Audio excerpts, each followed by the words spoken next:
So what happens when you have two streets with the same name, but they're not connected? That's the way it is in Wiley, confusing for emergency response, even some parcel delivery. KTAB's Noah McKinney tells us why residents say they're not worried and how the Zoning Commission voted on the issue today.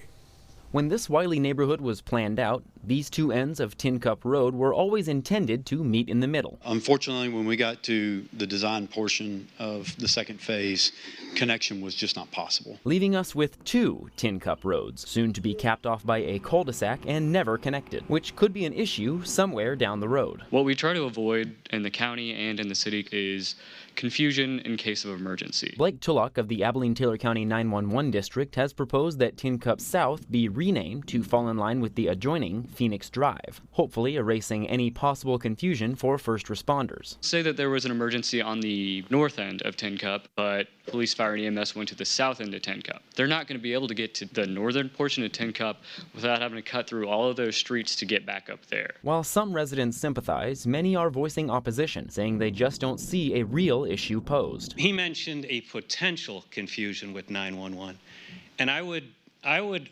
like to know that I would hope that our first responders are using a GPS system. Tulloch explained that they are only looking out for the worst case scenario, such as GPS being knocked offline for whatever reason. But given the about 6-minute drive between the roads, residents like John Pugsley say it's not worth the hassle of changing their address. We are going to incur financial costs related to this. We're going to have to make a lot of unnecessary notifications to everybody that we deal with, family, friends, the DMV, the post office. After hearing from a majority of residents opposed to the motion, the Planning and Zoning Board voted to deny the request. I can see both sides of the story, and I can sit here and debate both sides of the story just as easily. This situation not the first of its kind. There are other scenarios that roads don't meet, but we try to avoid that as much as possible. And only time will tell how this tale of two tin cups plays out. For BigCountryHomepage.com, I'm Noah McKinney.